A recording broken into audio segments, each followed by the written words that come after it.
Hoy vamos a hablar de inteligencia artificial y medicina. Las redes neuronales que tanto nos gustan han conseguido un rendimiento similar al de médicos expertos para detección y graduación de cáncer. Pueden ser un gran aliado para un diagnóstico precoz y más fiable. Y como todos sabemos, un buen diagnóstico y sobre todo precoz podría salvar muchas vidas. Sin embargo, a pesar de estos resultados tan prometedores, pocos son los algoritmos que han sido aplicados en hospitales. ¿Qué es lo que está ocurriendo? ¿Por qué? ¿Por qué si tienen resultados tan buenos en los artículos de investigación no se están usando en la vida diaria? ¿Por qué no se usan en los hospitales? ¿Por qué no tienen ese beneficio que podría repercutir y afectar en nuestras vidas? En este capítulo veremos cómo funcionan estos algoritmos para detectar cáncer, pero sobre todo veremos cuál es el reto que todavía tienen que solventar a día de hoy para poder ser aplicados en hospitales y que repercutan de manera beneficial en nuestras vidas. Además veremos cuáles son las líneas futuras, qué nos depara el día de mañana, dónde estará la inteligencia artificial y cómo nos ayudará para detectar el cáncer. Así que si queréis saber más sobre esto, ¡fluxea! Hola y bienvenidos a The Fluxion, vuestro podcast de divulgación matemática favorito que os llega a las orejas gracias a la colaboración con Media Lab UGR, el Laboratorio de Investigación en Cultura y Sociedad Digital, el IMAG, el Instituto de Matemáticas de la Universidad de Granada, y en esta cuarta temporada también somos colaboradores de Scenio, una de las mayores comunidades de divulgación científica hispanohablante, llena de gente que hace cositas súper chulas y que podéis ir a verlas en su página web y en sus redes sociales. Hoy me acompañan casi ya en el final, quedan metros, quedan segundos para que se acabe la cuarta temporada, y para casi cerrarla me acompaña Miguel López, @withmic12 en Twitter. Miguel, ¿qué tal? ¿Cómo estás? ¿Qué pasa, señor Borti? ¿Cómo estamos? ¿Hace mucho que no pasamos por aquí o qué? Ya se te echaba de menitos, pero bueno, vienes también a ponerle el broche de oro a dímelo tú, tremenda temporada que nos estamos marcando, cosa que no se había visto en años. Se comenta en Twitter que los Fluxion este año la están petando, que si la gente dice que quiere un autógrafo del Barto, pues sí, muchos saludos a todo el mundo que nos sigue.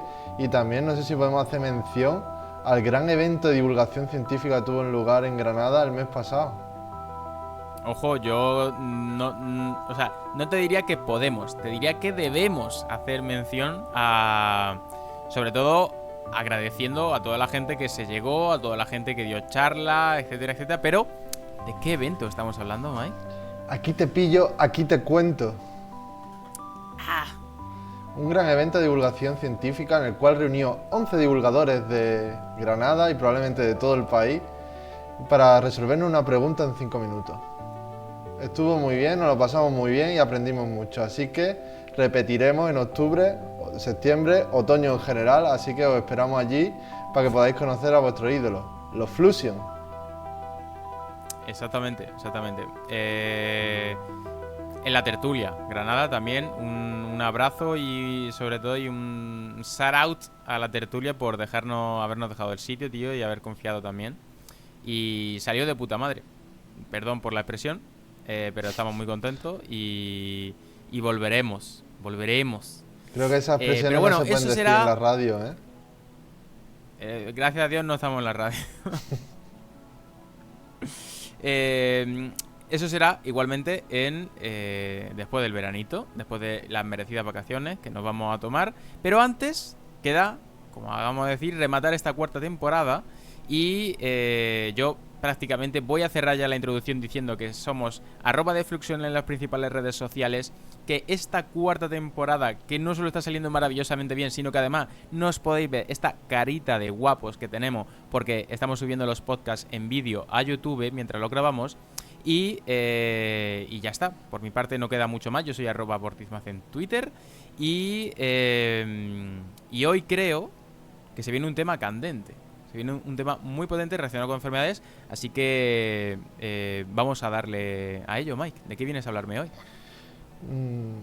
Yo creo que había un tema recurrente esta temporada que ha sido la inteligencia artificial y creo que cada vez está más presente en nuestras vidas. A veces creo que nos controlan. Están por todas partes, Mike. O sea, que si abre el Tinder, abre el Twitter, abre... yo qué sé, todo. Está por todas partes. Es decir, es probable que no hasta la canción de Spotify que escuches esta noche no la elijas tú, sino la elija un algoritmo. Cada vez estamos más dominados por los Terminators del futuro. La cosa es que, claro, en algunos momentos pues eso puede no tener tanta importancia, pero hoy vamos a hablar, como tú dices, de un tema candente, enfermedades. Hoy vamos a hablar de la detección de cáncer usando inteligencia artificial. Vale, vale, joder, pues hoy nos hemos propuesto una gran meta por delante, al menos nos la has propuesto, podemos decir esto, así que empieza por el principio. ¿Cómo se produce todo esto? ¿De dónde sale?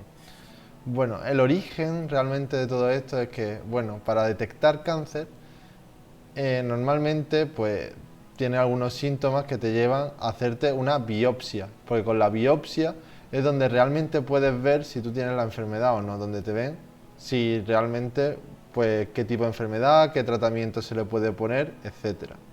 Pero claro, una biopsia es que te intervengan, que te saquen la muestra, que esa muestra la mire un patólogo al microscopio. De un solo paciente pueden salir 100 muestras casi. Bueno, a lo mejor exagerado porque no soy médico, pero salen unas cuantas. Muchas de esas muestras no son irrelevantes. Al final, como estáis viendo, es un auténtico latazo. Tienen que ver un montón de cosas y no es nada fácil.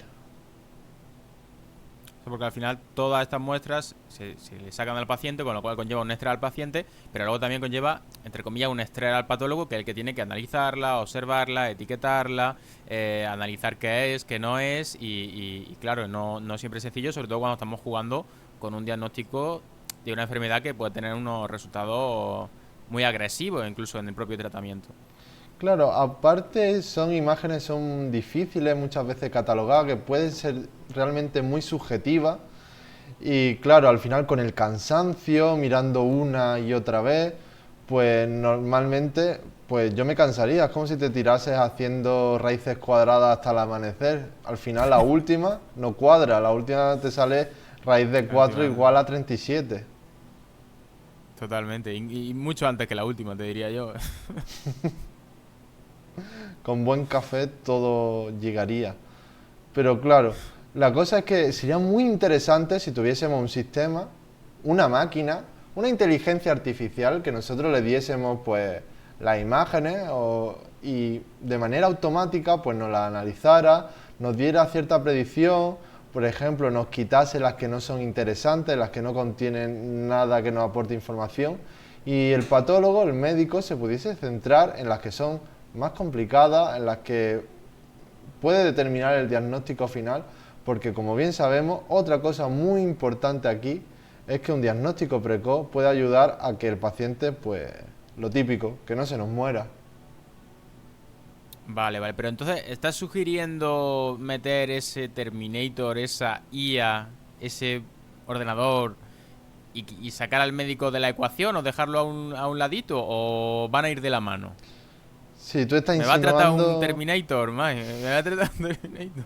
Tengo miedo. estás insinuando que le vamos a quitar la bata al médico para ponerse la Terminator. No lo sé, te pregunto porque tengo miedo. O Está sea, haciendo muchas insinuaciones, Barto, está haciendo, pero me gusta, tienes una mente despierta y hoy en día la gente no piensa por sí misma, me gusta. Pues yo creo que aún no, Barto, lo siento, pero aún no. Y todavía puede que quede bastante. Realmente, y lo veréis a través de este capítulo, todavía queda un largo camino por recorrer para que una inteligencia artificial pueda sustituir a los médicos y tal, pero sí que pueden tener una labor muy importante en el corto o medio plazo para facilitarle la vida a los médicos y que nuestra salud sea muchísimo más eficaz, precisa y efectiva, evitando muchas muertes, evitando muchos tratamientos muy dañinos. vale. Comentabas en esta primera parte. Claro, realmente has comentado como muchas cosas que tiene que hacer el patólogo. En plan de ver la muestra, etiquetarla, etcétera, clasificarla y todo ese tipo de cosas. Entonces, entiendo que al final también, en una enfermedad también tan compleja como es el cáncer, la inteligencia artificial es potencialmente usable, pero no solo en un ámbito, sino que hay como a lo mejor diferentes tareas que le podemos encargar o con las que nos puede ayudar. Claro, como bien dijimos en el capítulo 1x01 de los Fluxion, Ojo, creo, un no lo clásico. sé, tampoco me acuerdo si lo dijimos o no. Existen Que dos vayan, que tipos, vayan los oyentes a escucharlo y decirnos si es verdad, ¿no? existen dos tipos de inteligencia para la inteligencia artificial. Una que sería la inteligencia total, ¿no? Que esa inteligencia artificial sabría hacer de todo, como si fuese un humano. Y luego está una inteligencia que es más aplicada a tareas y problemas concretos.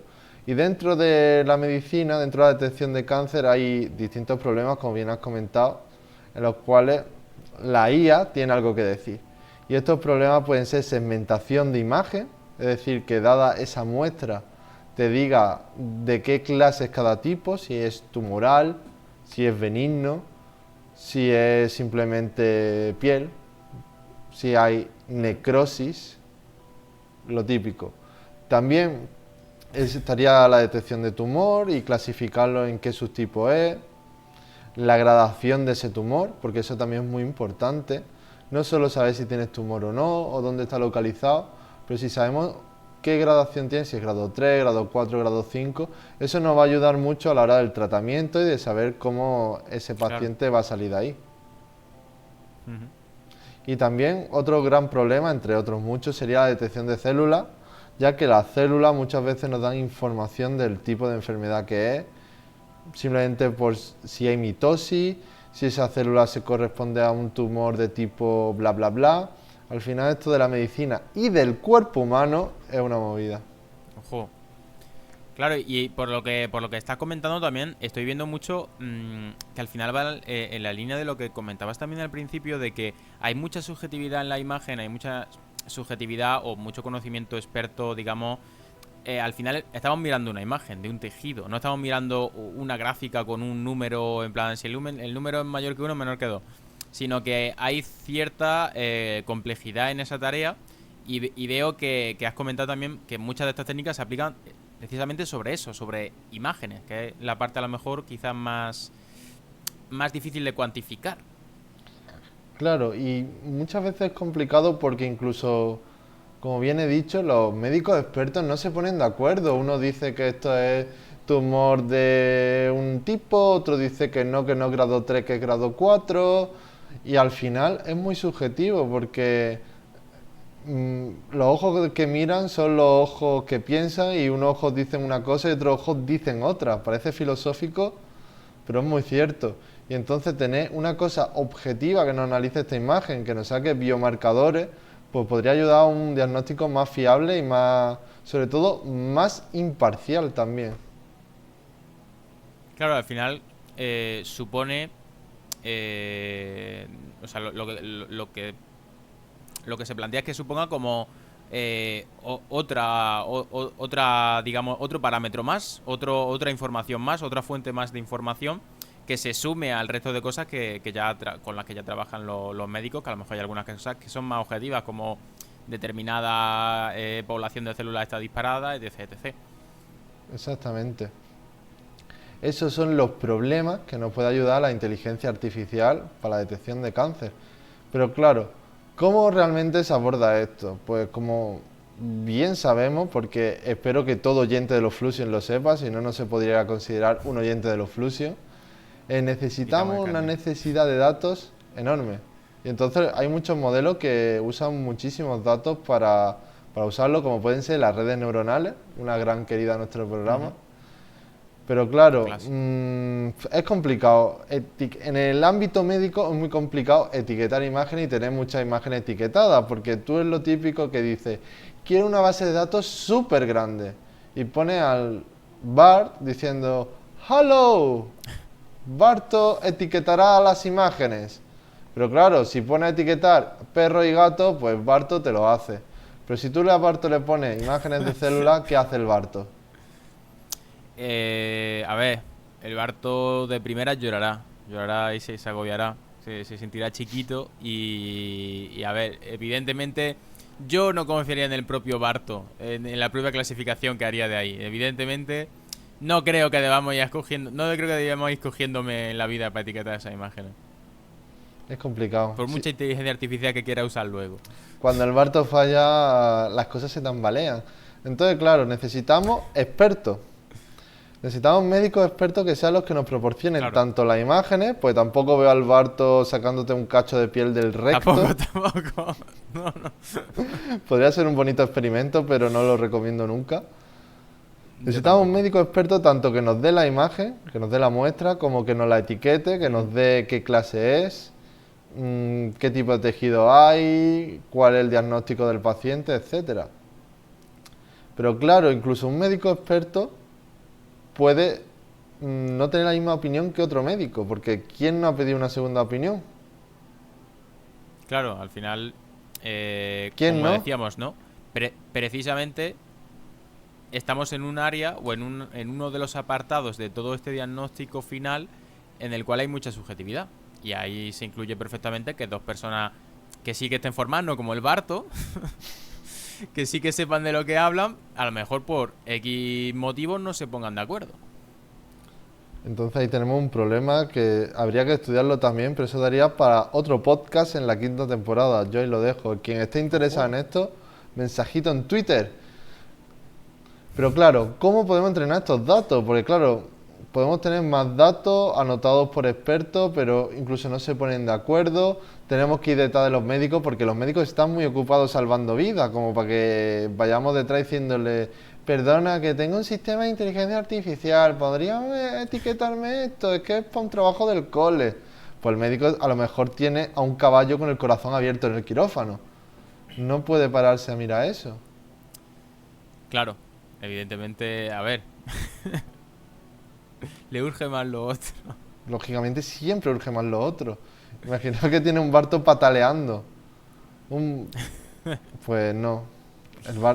Vale, entonces, ¿qué se utiliza? O sea, tenemos ese problema, tenemos, digamos, o sea, pongamos con que ya tenemos algún conjunto de datos y tal donde podemos hacer cositas, ¿qué estrategias se utilizan?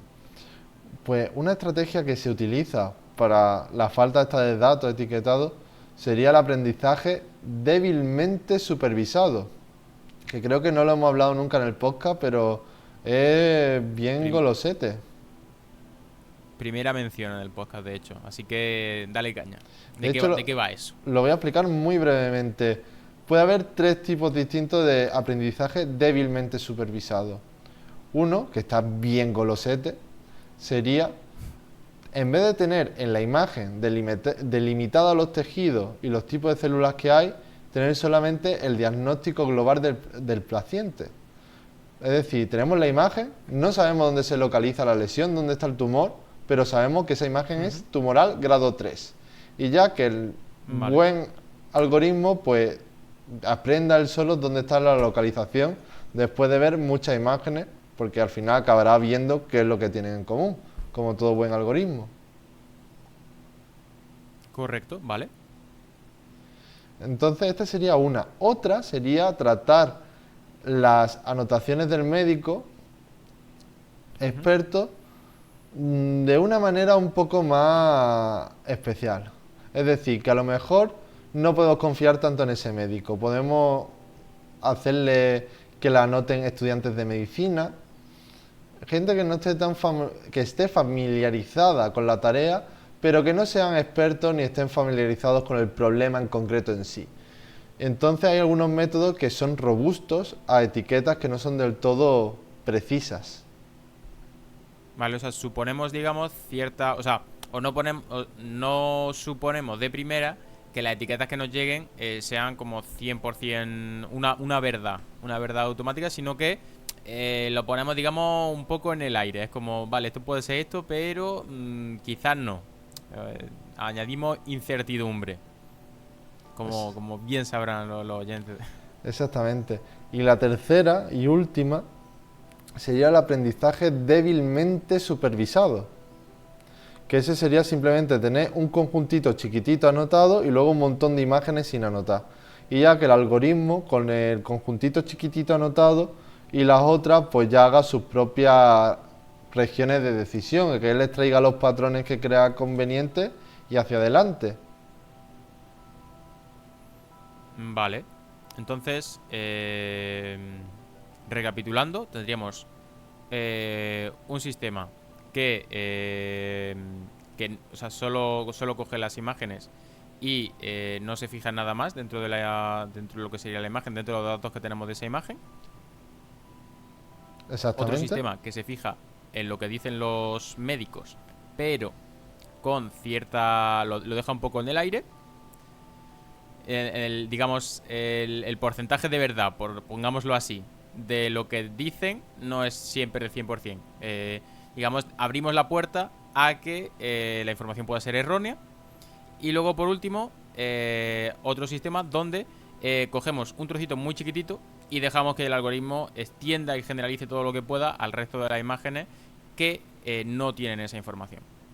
Exactamente. Esos son los 3 tipos de estrategias con las que podemos abordar la falta de médicos expertos, porque al final médicos expertos hay pocos, los pocos que hay están estresaditos y los que no están estresaditos Están haciendo cosas. estarán haciendo cosas más importantes que sentarse con los Fluxion a etiquetar imágenes, desde luego. Sentarse a dirigir al Barto etiquetando imágenes. Y el Barto, ay. Aprendiendo por refuerzo el Barto, ahí dándole collejones y ¡bumba! Esta función no me gusta, esta función optimizar no me gusta. Eso estaría bien, pero bueno, sin dispersarnos mucho, hemos visto cuál sería el problema, la motivación del problema, qué problemas hay dentro de esto, cómo se pueden abordar y cómo podemos hacer frente, estrategia a esa falta de datos. Entonces, ahora vamos a ver los retos lo tenemos actuales. Ya hecho. ¿Lo tenemos ya hecho o nos queda cosa por hacer? Todavía nos queda cosa por hacer. Ojalá todo fuese tan fácil en la vida, Barto. Ojalá. Pero todavía nos queda muchos retos por abordar. Porque claro, hasta ahora, todo lo que he explicado, esos algoritmos te pueden detectar células, pueden clasificar. Pero todavía hay muchos retos en los que los investigadores están trabajando arduamente para poder resolverlo. Y no son pocos. Quizá el reto principal que diría, al cual se enfrentan estos algoritmos, es la generalización. A ver qué pasa, que los algoritmos que hemos comentado no lo hacen bien o qué. Generalización.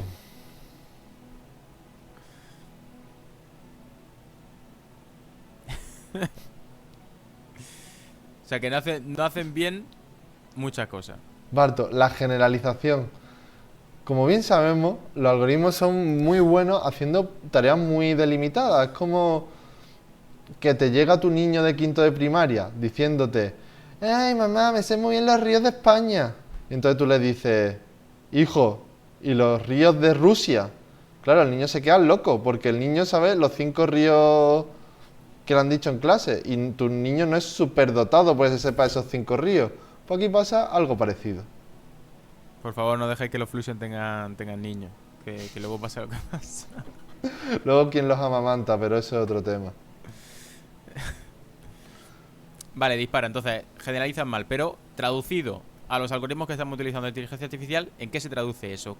¿Por qué no generalizan bien o en qué no generalizan bien? Claro, es que aquí hay un gran problema, que es que las imágenes médicas no son tan universales como podemos creer, porque hay muchas variaciones, hay muchos focos de variaciones. Hay variaciones, por ejemplo, en los doctores que etiquetan. Como bien hemos dicho, hay mucha variabilidad entre observadores, pero claro, puede haber variabilidad entre observadores de un centro, pero entre una persona que etiqueta aquí, yo que sé, en España, y otra persona que etiquete en otra punta del mundo, a lo mejor han tenido formaciones totalmente distintas y consideran las cosas de otra manera o tienen opiniones distintas. Eso puede ocurrir. También hay diferencias en sí entre los centros, porque claro, estas imágenes cuando se extraen, pues normalmente se tiñen con colores para poder ver la célula, lógicamente, porque la piel por dentro creo que no tiene color, no sé si me estoy tirando aquí un triple, pero yo creo que no tiene color. Lo que sí sé que se hace es que se tiñe para poder ver la célula y que resalte sobre el fondo. Entonces, claro, esas tinciones ese escáner, porque ya no solo cómo lo tiñe y el color que tiene, sino al hacerle la foto con el escáner, no sale igual una foto que te haga con mi móvil que la que te haga el Barto con su fotocopiadora, poniendo la cara ahí contra la fotocopiadora. Claro, o sea, tanto el color de la posible edición o variaciones en la composición, como variaciones, y eso me parece, claro, incluso más, claro, más común, ¿no? Porque hay un montón de hospitales, pero alguno tendrá las fotografías y las máquinas que se utilicen serán de un año, otras serán de otro año y de otro fabricante, con lo cual aquí hay variedad a tutiplén. Claro, y esto sin contar la variedad la variabilidad que puede haber entre personas y entre poblaciones, que eso, al final, cada cuerpo es un mundo. Eso es así. Eso que no te engañen. Dicen, todos somos iguales, al final somos únicos, somos especiales, que no os digan lo contrario, somos especiales. Tú también lo eres. La Fusion Kohachi. Sigue tu sueño. Eso podríamos hacer un episodio. Entonces, claro, si nosotros tenemos algoritmos en un laboratorio concreto, donde el médico etiqueta las imágenes, todas han sido escaneadas con la misma máquina, todas tienen la misma tinción, pues el algoritmo va bien. Pero hay muchos estudios que han probado que cuando estos algoritmos se testean en las imágenes de otro laboratorio, de otro centro, de otro hospital, el accuracy, la precisión cae estrepitosamente, cae hacia abajo, como el crack del Vaya, 37, del 30, del 27, del 30. El crack del 29. Sí, la fecha. El crack Claro, del... al final es un poco el bajar los algoritmos a la tierra. Es también un problema que muy recurrente, ¿no? Que al final tú puedes tener un algoritmo y un dataset perfiladito al extremo. Es decir, tú tienes tu conjunto de datos, tienes tu algoritmo, sabes que funciona perfecto. Pero aquí estamos hablando de aplicarlo a casos reales. Y en los casos reales hay mucha variabilidad, hay muchas diferencias. Y en cuanto un algoritmo empieza a meter un poco la nariz en la vida real, con su inmensa complejidad, pues cuando vienen los problemas y lo que decíamos, esa dificultad de generalizar, que al final es como ese niño que se sabía muchos ríos, pero de Rusia no sabía nada. El niño que se sabía el Miño, el Guadalquivir y el Guadiana, pero no se conocía el río que pasaba por Moscú, ese niño no vale nada. Ese. Sería como este algoritmo. A ver, algo vale, pero cuidado donde lo lleva. ¿De dónde lo lleva? Equivoca estrepitosamente. Porque claro, al final un algoritmo que sea útil debería ser capaz de predecir con precisión imágenes de otro centro, de alguien nuevo, porque si la cura sí cae estrepitosamente cuando implantamos ese algoritmo en un hospital nuevo, o cuando compren un escáner nuevo, o cuando tiñan de otra manera, ¿qué hacemos? ¿Nos matamos? Claro, en ese caso, si es malo, habría que volver a empezar de cero. No te valdría nada de lo que ha hecho antes. Claro, ahí estamos. Entonces, ¿qué ocurre? ¿Cómo podemos solventar esto? Pues hay muchos estudios, muchos proyectos que están intentando abordar este problema de generalización, que es uno de los grandes problemas por los cuales esta tecnología no se está implantando totalmente en los hospitales, pues de muchas maneras. Por ejemplo, en el conjunto de entrenamiento, el conjunto con el que aprende el algoritmo los patrones, pues hacerlo lo más variado posible.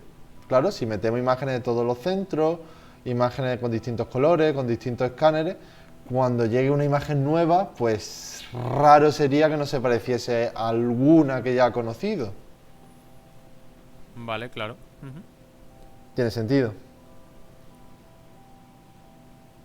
Correcto. Otro enfoque pues sería porque el color está demostrado que daña mucho, y eso mi compañero Fernández lo sabe muy bien. Fernando, un saludo desde aquí. Fernandito. Es que esas variaciones del color, por al final las redes neuronales se fijan mucho en el color, entonces puede también fastidiar esa accuracy. Entonces, claro, hay algoritmos que lo que hacen es que todas las imágenes se las lleva al mismo espacio de color, como si hubiesen sido teñidas de la misma manera, con el mismo rosa y el mismo moradito, que son los colores de estas imágenes. Punto aquí, digamos, para que también los oyentes que no estén familiarizados con esta técnica, al final cuando decimos esto del color, y corrígeme también si me equivoco, nos estamos refiriendo a los valores mediante el cual codificamos el color en las imágenes. La red neuronal accede a esos valores, que no dejan de ser valores numéricos, sobre los diferentes colores, sobre qué cantidad de diferentes colores actúan en un determinado píxel concreto, y todo eso es información numérica que una red neuronal se puede meter en plan de raca, para adentro. Un RGB de la vida, Barto. Red, green, blue. Así que eso significaba RGB. Eso dicen, no lo sé. Hostia, qué curioso. Claro, entonces el rojo primero. Bueno, que nos dispersamos. Que me dispersas con tu conocimiento sobre color. Vale, o sea que hemos dicho que uno de los posibles enfoques es añadir muchas fuentes. Otro de los posibles enfoques es también intentar acercar todas las fuentes a un mismo punto común. Es decir, pues todos los colores a un mismo punto común y evitar así esa variación de colores y lo que eso puede provocar en una máquina en la cual, o en un algoritmo que esté fijándose en eso. Yep. Y por último, y si habéis visto el capítulo sobre la incertidumbre de esta temporada, o habéis estado en Aquí te pillo, aquí te cuento, otro tema muy importante sería que una red neuronal sea capaz de saber cuando no sabe, porque no es tan importante saber qué no sabemos como saber lo que sabemos propiamente. Porque claro, imaginaros que comparamos con un algoritmo, ¿vale? Cáncer de mama con metástasis en nodos linfáticos contra un linfoma. El resultado sería incierto, claramente. Claro, a ver, igual saldría un resultado, pero lo que nosotros, como inspectores, como detectives desde fuera, tendríamos que asignarle a eso la misma fiabilidad que al Barto etiquetando imágenes. Claro, porque al final una red neuronal va a estar muy segura de decir esto es esto, esto es esto. Pero el momento en el que vea algo con lo que no ha aprendido, otro tipo de enfermedad, una enfermedad rara o nueva como puede ser la fluxitis, pues al final va a dar un resultado pero que no podemos confiar y claro, ese resultado va a ser que tenga el médico. Sería muy deseable que el médico tuviese el resultado de la red, es decir, la predicción, pero que también tuviese una confianza sobre ese resultado, que dijera, confía en mí, vamos juntos en esto. ¿Sabes? En plan, como los dibujos de pizza. O lo sí. contrario. ¿Qué? Digo que confíe en él, o lo contrario, en plan de no te fíes de mí, maldito sea. No te fíes de mí, no sé nada, no sé nada. No sé nada. Que es lo que sería el Barto, etiquetando imágenes un poco también. Claro, pero también un algoritmo que todo el rato te diga no te fíes de mí, no te fíes de mí, yo no he visto nada, tampoco nos sirve de mucho. Tengo que saber un algoritmo que sea muy bueno clasificando y que cuando lógicamente haya algo que no haya visto nunca o que no lo tenga claro que es, que te diga, mira, yo con esto no me la juego, Exactamente, déjalo estar, yo no haría nada, míralo tranquilamente, consúltalo con otra persona. Tremenda movida, quita. Claro, y por razones como esa, yo nunca le quitaría el apéndice al Barto, porque sé que no sé hacerlo. Y sé hacer muchas otras cosas, pero eso sé perfectamente que no. Es un tema recurrente y me alegra que a esta altura de la temporada ya hemos llegado a esa conclusión. Entonces, como conclusión, los algoritmos tienen que aprender a decir no lo sé. Buena suerte saturando esto en el micro. Bueno, lo puedo repetir sin saturar. Los algoritmos tienen que aprender a decir no lo sé. ¿Vale, niños? Ahí. Pues bueno, este ha sido entonces, como un enfoque muy global y muy amplio, ¿no? Lo planteamos como futuro. Es decir, era uno de los temas que tenemos pendiente, un tema candente, pero también un tema de los que se está investigando y de los que pretende solventarse. No es algo como, no, es que esto no se va a poder hacer nunca, no sé qué, porque siempre va a estar esto, sino es como, a ver, estamos caminando hacia ello. es algo que queremos hacer en el futuro. Claro. Y en el momento en el que eso ocurra o que lo podamos resolver, pues ya los algoritmos se podrán aplicar en los hospitales, pero a tus respuestas de los algoritmos sustituyen a los médicos, de hecho estamos lejos todavía, porque de hecho todavía ni están empezando a ayudar a los médicos ahora, porque existe ese gran salto entre lo bien que lo hacen en un problemilla de juguete en un laboratorio, en tu casa, de jiji, jaja, mira cómo entrena con esta imagen y las predice, jiji, a realmente poner eso en un hospital y que haya gente real, que podemos ser tú o podemos ser yo, y que ese algoritmo pues decida nuestro destino final. Claro, al final quiere decir, es un salto que cuesta. Ese salto de la aplicación, de dejar el papel de los artículos científicos, por así decirlo, como una metáfora, y el llevarnos a la vida real. Hay muchos factores en la vida real que modifican millones de cosas que no hemos previsto, con lo cual lo vamos a hacer, pero poquito a poco. No hay prisa. Mejor dar saltitos sobre seguro, sobre todo cuando estamos hablando de la salud. Claro. Entonces, ya lo sabéis, en cuanto reduzcamos, en cuanto los algoritmos empiecen a generalizar bien, en cuanto vean imágenes de otros centros, de otros tipos de cánceres incluso, y sean capaces de reconocerlas bien o decir no lo sé, en ese momento empezarán a ayudar a los médicos. Esa es la fina línea, o gruesa línea, o gran lago que hay entre lo que viene siendo el mundo académico de escribir papeles y el mundo real donde los algoritmos influyen e impactan en tu vida. Pero por último, ¿vale? Ya que hemos aprendido mucho con esto, hemos visto la motivación, qué problemas hay, cómo se resuelve la falta de cantidad de datos y cómo se aborda, el gran problema de la generalización y cómo eso nos supone un reto para implementarlo en la práctica real clínica. Pero por último, y como a mí me gusta mucho ver el futuro, te voy a dejar unas direcciones futuras, es decir, hacia dónde va a ir la investigación de inteligencia artificial en la detección de cáncer. ¿Por dónde van a ir los tiros en el futuro? Es decir, cosas que se está investigando hoy y que llegarán. Llegará, vale, pues entonces cuéntame de qué vamos a estar hablando en la temporada 12 de los Fluxion. Bueno, esto es un tema que no nos vamos a enrollar mucho, pero que podemos explicar mucho más detenidamente en otro episodio. Una cosa que se valorará mucho en la medicina será la explicabilidad de los algoritmos. Desarróllame un poco más eso. Es decir, ¿qué hay que explicar? Porque los algoritmos al final son como cajas negras, no casas negras, ¿vale? Cajas negras que necesitan tener cierta explicabilidad, es decir, porque si tú tienes una cosa que no sabes cómo calcula y te dice, esto es cáncer, pues tú te lo crees, no te lo crees, te puede dar un grado de confianza, te puedes creer también ese grado de confianza, no te lo puedes creer, pero lo realmente útil, lo realmente bonito sería de que la inteligencia artificial se sentase contigo como un buen cuñado y te dijera, escucha, que esto es que no estás viendo que esto tiene como 3 metástasis, es que no lo ves, esto es claramente, ¿sabes? En ese momento en el que te explique por qué están haciendo esa decisión, es cuando serán de gran ayuda al doctor, porque no van a tener una máquina que le da un resultado, sino tendrá un sistema que le estará explicando por qué cree que es ese resultado. Claro, al final serán una serie de...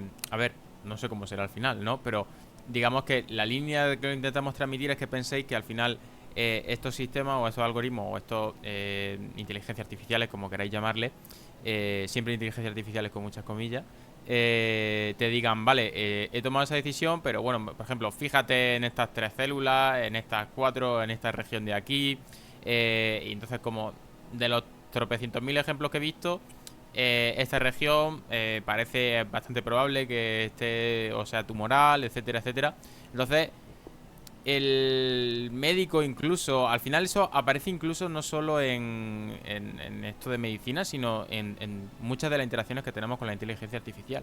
O sea, siempre te va a gustar más una recomendación, un consejo, cuando sepas que te lo están personalizando. cuando entiendas por qué te lo dicen. Es como distinto de mírate esta película o mírate esta película porque hay una escena que te gusta, la temática es también algo que te gusta mucho, que te conozco con mucha fuerza y etc, etc. Entonces, esa parte será súper útil y súper interesante en el futuro ver cómo avanza, desde luego. Es que al final el Barto es como un forense.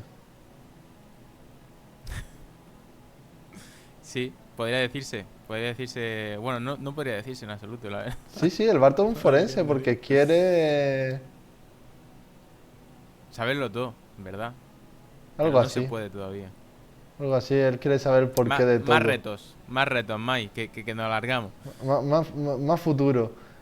Otro sería, bueno, y con este ya vamos a acabar, este sería el último, sería la ética, porque como siempre la ética no puede faltar y yo sé que el Barto es muy ético. Bueno, podríamos.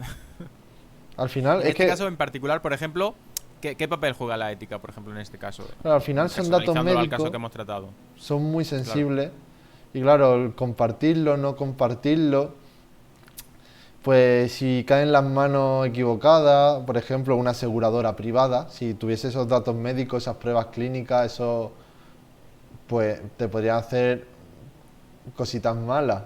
Pueden ofrecerte seguro a un precio un poquillo injusto, por ejemplo. Entonces, son cosas a tener cuidado. Sí es verdad que se está empezando a trabajar en el aprendizaje federado en datos médicos porque este tipo de aprendizaje lo bueno que tiene es que no comparte los datos entre los centros, sino que lo que comparte son los modelos, los algoritmos, de tal manera que los datos quedan totalmente anonimizados y se puede incorporar la información de los centros.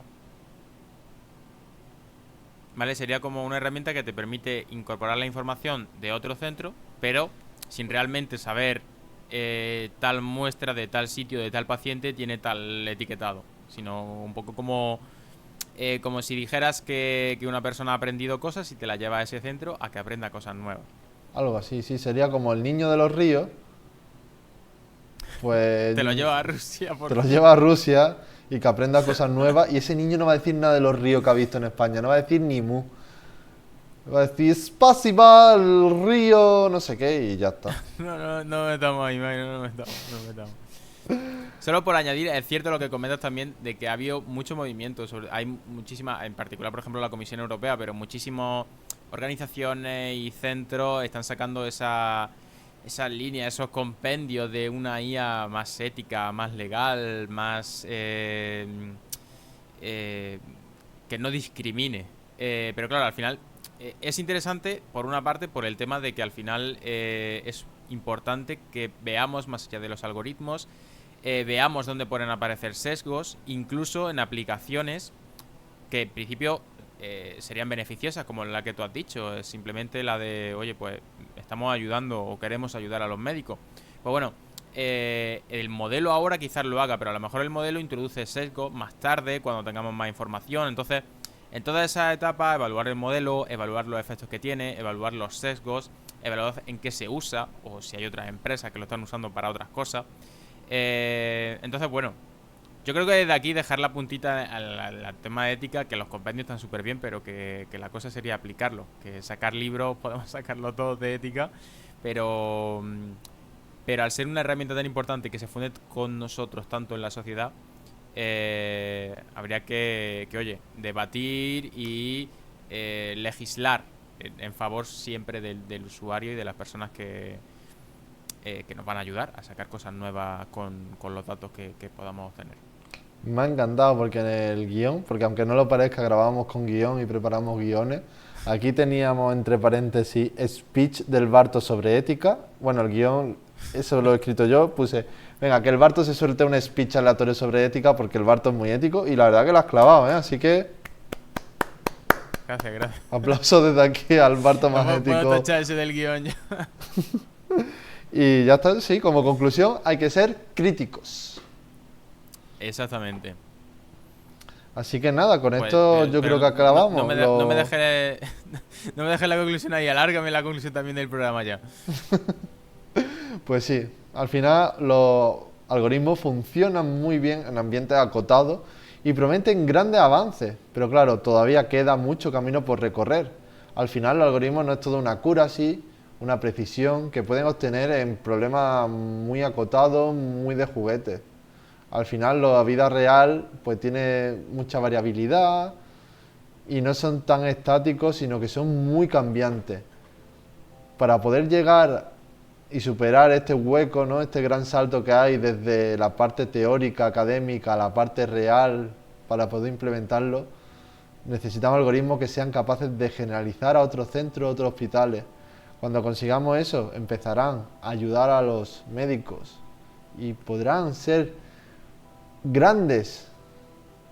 Por tanto, de aquí a poco espero que Terminator esté ayudando a tu médico de cabecera de confianza con diagnósticos más rápidos, eficaces y seguros. Muchas gracias. Grande Mike. Bueno, pues esto ha sido todo. Yo espero que lo hayáis disfrutado. Desde luego os lleváis un overview sobre inteligencia artificial, sobre todo en la detección de cáncer, muy interesante de lo que se hace actualmente. Así que muchas gracias, Mike, por aparecer por aquí. Recordaros, @defluxions en las principales redes sociales. Si nos dais 5 estrellitas, mejor que mejor en Spotify, en Apple Podcast y demás. Yo lo dejo ahí también. Y un abrazo grande y nos escuchamos muy pronto. Y dejo que Mike cierre este maravilloso programa. Estáis escuchando Defluxions, el podcast que escucharía Newton mientras se le caía una manzana y pensaría lo que sería en un futuro la derivada del coseno del seno y luego se le cayó otra manzana.